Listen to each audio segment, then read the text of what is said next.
In this episode, we take up the conscience of the king. Compliance, the final frontier.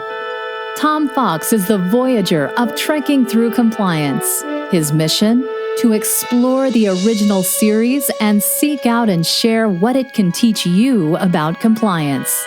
Here's your host, Tom Fox.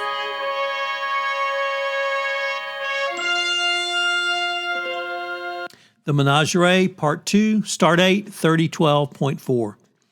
In Part 2, the tape recording show continues, and it shows Pike confined to a cell. He discovers that the Talosians are illusionists capable of making a man see anything they wish him to see, and telepaths who can communicate without speaking.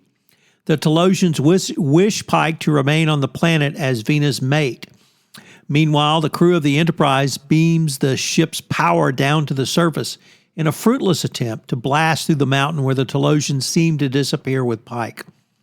However, this had no effect, and the Talosians continue their mind games with Pike.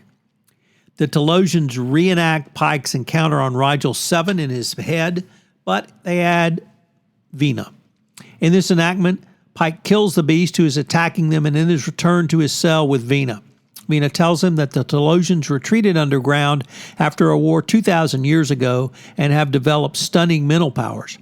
She also reveals that she is a real human and not an illusion. Pike discovers that the Talosians cannot penetrate primitive, strong emotions with their telepathy. The next virtual reality trip for Pike and Vina is at Pike's farm on Earth, complete with his horse Tango. As Pike uses this opportunity to scheme, Vina has the Talosians shift venues to a Roman court, with Vina playing a part of a Green Orion dancing slave girl. Again, Pike does not cooperate. Meanwhile, a landing party of 6 from the Enterprise beams down in an attempt to find Pike, but only number 1 and a female yeoman actually arrive. The Talosians now give Pike a selection of specimens for starting a human community of slaves. Instead, Pike uses the phasers brought down by the landing party as bait and captures one of the Talosians as he tries to recover them from a sliding panel in the side of his cell. Pike fires one of the phasers through the wall, seeing no effect, but forces a Talosian to show him the hole which was produced or else have the non-functional phaser tested on his head. Pike and the women escape to the surface, but it turns out that it was actually the first part of the Talosians' plan to repopulate the surface. The Talosians learn of Pike and humankind's unshakable hatred of captivity, and this forces them to let the Enterprise crew go, as the humans appear too violent a species for their need. Before Pike leaves, he discovers that Venus' beauty is illusional, as she is actually severely deformed in the Columbia's crash, and as she was put back together by the Talosians. All of this is viewed by the court-martial committee on the Enterprise. However, when the tape is complete, Mendez disappears, and it turns out he was an illusion used to distract Kirk from regaining control of the Enterprise. Kirk with the authorization of Star Trek, who have also been viewing the images from Talos IV, permit the now disfigured Pike to transport to Talos IV.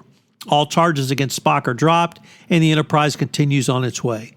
Kirk speaks to Spock about a tendency towards flagrant emotionalism, but Spock quips, "I see no reason to insult me, sir. I've been completely logical about the whole affair." So, what's the fun fact for today's episode? That parts 1 and 2 of The Menagerie won the 1967 Hugo Award for the Best Dramatic Presentation. This episode was fascinating on many levels. Number 1, you got to see Kirk in one of his most flirtatious modes early on in the show, and you got to see a Shakespeare. So how can you go wrong when you've got a flirting Kirk and Shakespeare? But there's some fairly serious topics that are discussed here. Obviously, in the current unstable political climate, the decisions made to literally life or death over certain individuals can be quite chilling, and if made arbitrarily can lead to true anarchy and disaster. So The political component probably wasn't as prominent in the 60s as it is now, but given the chaos in the American political scene, it's something that you should definitely think about as well. And then the conscience part, because remember the title is The Conscience of the King, and eventually he is tired of running. And it turns out he's been running while his daughter has been killing the remaining survivors who actually saw Kodos the Executioner. And then his daughter truly is insane with her love for her father, but she goes insane at the end, and she believes that he is in the great universe giving performances as Lear or some other Shakespearean character. So we have a mental health angle on this as well. But the overriding theme for me in this is retribution, and how literally going back to the ancient Greeks and the Furies, do you garner retribution or do you let justice run its course? Unfortunately, justice was here taking the form of the daughter accidentally executing her father. But if you look at Riley, he is talked out of trying to execute Kodos as well, or Karidian as the actor. And certainly Kirk wants justice to take its hold on this. So for every CCO, remember, you're the holder of institutional justice and institutional fairness at your organization. Next up, compliance takeaway. So what are the compliance takeaways from this episode? Actually, I think there's several. And the overriding one is, when does a leader step over the line from business to personal? And here I thought of Barclays CEO Jess Staley and his attempt to unmask an internal anonymous whistleblower. Under the facts of that situation, one of Staley's key lieutenants had been accused of drug use by an anonymous whistleblower. Staley went to corporate security and tried to ask the corporate security unmask the identity of the whistleblower. When that didn't prove fertile, he then directed a investigation be engaged in by the company to track down mailing addresses, physical mailing addresses, and phone numbers. Obviously, all of this is illegal. It did occur in the United Kingdom, but it violated company law, it violated UK law, violated US law, because the US Postal Service was actually involved, or at least contacted to try to track down this. Why did Staley do it? Well, he said it was to protect the reputation of a good friend. But clearly, not only did he engage in unethical activity by trying to unmask the whistleblower, he pushed his company to engage in illegal activity. And this was clearly a situation where a leader stepped over the line from business to personal. Staley was sanctioned somewhat by the Financial Commission in Authority in the United Kingdom. He received a $500,000 fine. But it really speaks, I think, to a greater character issue that he was willing to go to such lengths to protect a personal friend when clearly the company was potentially at risk. A simple drug test would have been enough. Even senior executives are subject to random drug tests, at least in every corporation I've been aware of. So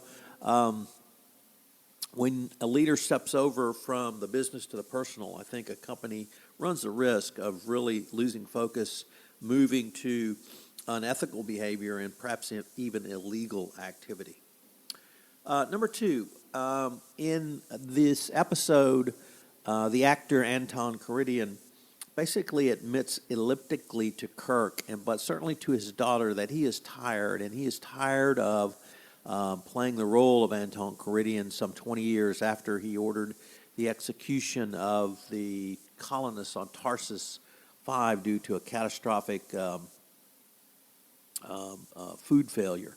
And so when can you ever be sure about a confession? Was the confession coerced by Kirk? Kirk certainly thought at some point he had Karidian in his sights, but even Kirk could not be sure. So when can you ever be sure about a confession? Do you need corroborating evidence? In this case, the corroborating evidence was going to be a voice pattern, but even the computer could not be 100% sure, as Spock pointed out several times to Kirk. And finally, what's the difference between an investigation and a root cause analysis? Well, a root cause analysis is, first of all, an investigation is to determine what happened. The root cause analysis is to determine how or why it happened. It's simply the different types of questioning you would use, but they're both very valuable tools. The Department of Justice has made clear in the most recent Evaluation of Corporate Compliance Programs 2019 guidance that both strategies need to be employed if your company finds itself either under an FCPA investigation or internally feels that there may be a potential violation. And here, the root cause analysis of why was explored at some length by Mr. Spock. And it was actually Spock who I thought raised the almost human issues of the radical nature of Kodos's decision to execute colonists so that some would die so that some would live. Basically executed half the colony in short order before relief ships arrived with additional foodstuffs for the colony. And that discussion, I thought, was not only interesting, but even moved towards troubling. So lots of really to think about in this. Are really interesting. If you like Shakespeare, it doesn't get much better than this, as they did Macbeth, as they did Hamlet, as parts of the play. So I hope you'll join me again tomorrow for our next episode, which is The Balance of Terror. This is Tom Fox. Thank you for listening. If you enjoyed this episode of Trekking Through Compliance, you can help it grow by sharing it with the biggest Trek fan you know.